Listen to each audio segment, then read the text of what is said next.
I'm Josie, and this is Belle, and we are from KVRX at UT.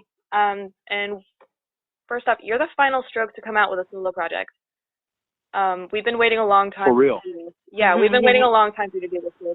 In previous interviews, you said that you did this mainly to get back on stage, and before you've been pretty vocally anti the solo project. So what happened? What changed your mind? I don't know. I didn't want to do it for a long time until I just kind of got the urge to do it. I think when the other guys started doing their side projects and stuff, it coincided with the time when I moved to LA and I started a family, and I was kind of fine having this extra downtime. And if anything, probably a little missed that the other guys were doing stuff outside the band. But in hindsight, I think I was probably wrong about that. I've come to realize now that I'm doing this CRX thing, I've come to realize that it makes coming together with the Strokes a lot more constructive and a lot more enjoyable. Yeah, how does it affect the way you play with the Strokes? Or like how does it make it more constructive? Like it gives us an opportunity to kind of miss each other a little bit, and it just feels like we have a bit more fun creating stuff together when we've all had the opportunity to vent creatively outside the band. You know what I mean? Yeah. Let's talk about Josh Homme. The question we have is Josh Homme. Let's talk about him. Yeah. I have Josh Homme with 4 question marks. So, like, how, who, what, why did that go down? Because that is awesome. Well, so first of all, he's been a good friend of mine for a long time. I mean, we met, I think, almost 15 years ago and became even better friends when I moved to LA. And for me, he felt like the perfect person to reach out to, irrespective of the producer thing. But I wanted to kind of get his feedback about being a singer and kind of transitioning from being a lead guitar player to a singer, because he did that in his first band, Caius. He was the guitar player and then kind of reluctantly became the lead singer for Queens of the Stone Age. And I think he's one of the best frontmen out there today. So who better to go to for advice than someone who's a good friend of yours and has kind of gone through the same thing that you're trying to do. And we started talking. I played him the demos that I had recorded, and he really loved them. And we started talking about production stuff, because he had all these awesome ideas about how to improve the demos and how to improve the songs. And it was kind of a natural thing, but one thing led to another, and I was like, man, I wish you could produce this. And he said, let's do it. So we just took it from there. Nice. So did he have a whole lot of influence? How much influence did Josh have? Because listening to the record, like, you can hear Josh Homme. I mean, there were some songs where he was more heavy-handed. There were some songs that actually needed his help a lot more. And there were other songs where he had a more laid-back approach. There were some songs when we'd be working on certain things, and he would just feel like everything was moving in the right direction, and he'd bounce, and he'd leave the studio for a day or two and come back in and check up, once we were closer to finish with the song. And then other songs that needed help, he got it, he got his hands dirty. Yeah.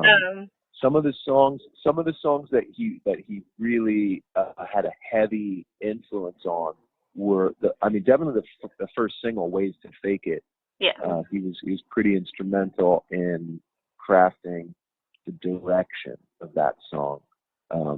Also, One Track Mind, that was one song that I had a really tough time figuring out how to get it right, and that was one where he rolled up his sleeves and was actually like, manning the controls at the computer, and he helped with so much. It's tough to list it because it goes on and on. But that's what a really good producer will do. That's you show up with a bunch of songs and you say, help me to make them sound really good, and that's what Josh brought. I'm really grateful to have him on board. Actually, I don't know that I would have been able to finish the record without him. Right. Well, we're glad you guys worked together. Yeah, sounds great. And it sounds like he also had a lot of influence on your style, like when it comes to music. Do you feel that way? I mean, Queens of the Stone Age has always been an influence. Yeah, I mean, I love him as a guitar player. I think he's so good. So yeah, absolutely, he's been a big influence. Yeah. And in a lot of your interviews since forever, you've talked about the influence of Julian, and especially how looking at him right now has been helping you a lot with figuring out who you are as a frontman. And I've noticed since you also worked with Kate Pearson back in 2015, like these two people have an insane stage presence, and they're also fantastic songwriters. So if you didn't have, Josh Homme, Julian Casablanca, Kate Pearson, all these people working with you, or even just knowing them, do you think you would be in the position you are right now?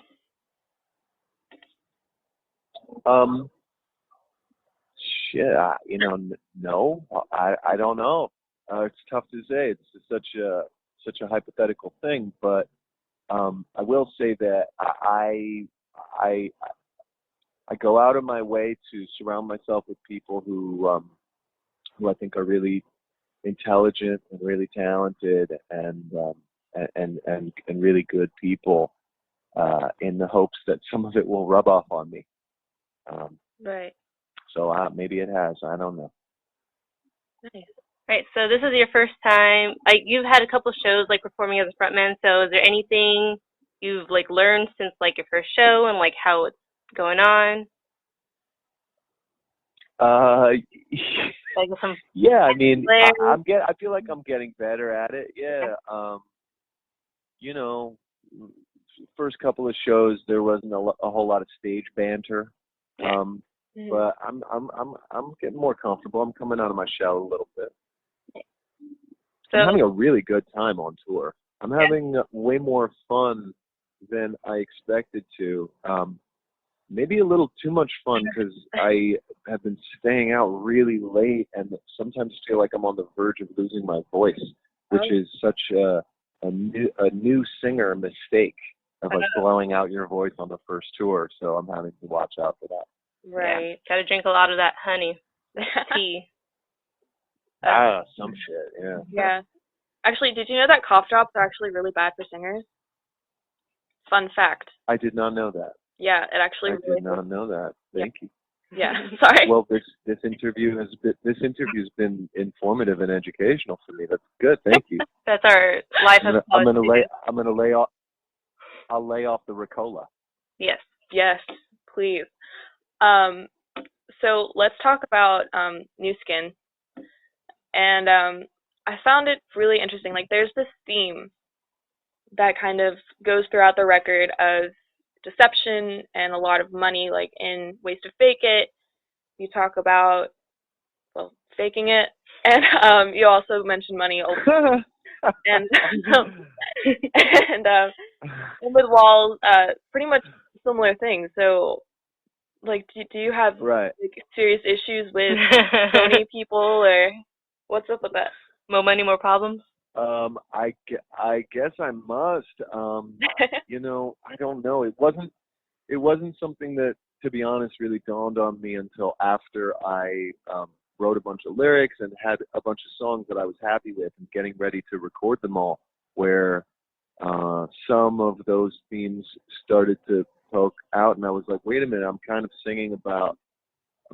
singing about similar things from different perspectives at different points on the album. I think it's cool though.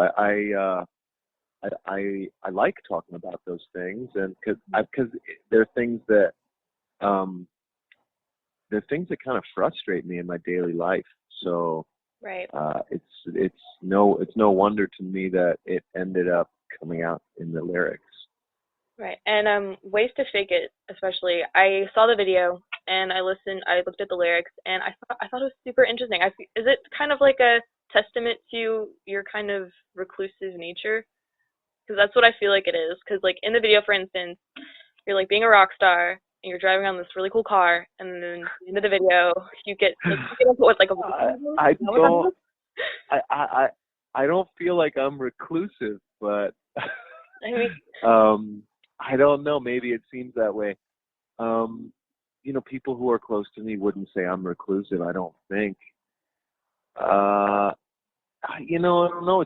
I feel like with that song, I was trying to talk about the feeling of, um, kind of being in a crappy mood or just things not going your way or having a bad day, and then having to show up for something where you can't really, you can't express that too much, whether it's like, I don't know, showing up to work or showing up to your boyfriend or girlfriend, or Yeah. right. I don't know, I feel like it's something that everyone kind of goes through that, and I was kind of going through that, so I wrote about it. Nice.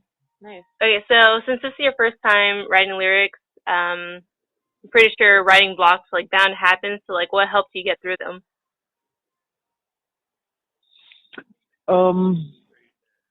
Novelty, to be honest with you, just kind of dropping what I was doing, and having new experiences, listening to music I hadn't heard before, seeking out new albums by bands I like,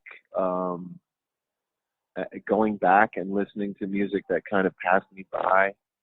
There were several times, I didn't listen to Nine Inch Nails in the '90s when they were a mega band, Yeah.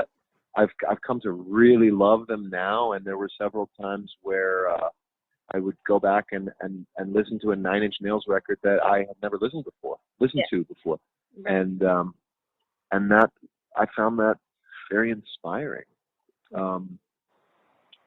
Or just even random things, taking my kids to a beach that we had never been to before, and just hanging for the day and taking it easy and letting yourself recharge. A lot of the time, that does the trick. Yeah. Right. So one more question before we have to depart, but we'll see you Saturday. Let's talk about this major arc in your musicianship, because listening to Is This It? Your little Nick playing lead guitar, you're great. Fast forward, first impressions, you're shredding, and then now you've completely transformed. Like how, when you look back, like,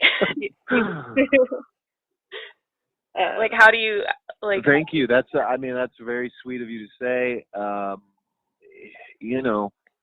think that my style of playing is, I don't want to overplay, but I don't want to underplay either. And I play to what feels appropriate to the music that's been written. And Is This It was intentionally this kind of exercise in stripping things down and doing things really simple. And we did that even a little bit on Room on Fire too. And by the time we got to First Impressions, all bets were off, and we were just doing things a little differently and letting other influences shine through. And it's not. I don't feel like one is better than the other. I love songs that are really simple, and I strive to write songs that are really good and really simple. But then sometimes you write a thing that just, I don't know, it feels a little more technical or something, and that's cool too. I love both. I actually love the juxtaposition, to be honest with you. Yeah, how it completely changes from one to the next. Absolutely. All right. So I think our time is up, but we thank you so much for... Guys, thanks for talking to me today. Thanks for having me on. It was really a fun chat. Yeah. And then you'll be in Austin on Saturday. Be sure to tune in to 91.7 when you're in town. Yes, please. And all right, Saturday night in Austin. Yo, that's awesome. Saturday night in Austin. That sounds like a lot of fun to me. Crazy at Stubbs. All right, yo, shout out to my friend Gus Oberg who lives in Austin. Nice. Hey, Gus. Hey, guys. All right, we'll see you Saturday night. All right, guys. Okay, Love you. All right, love you too. Bye. Peace.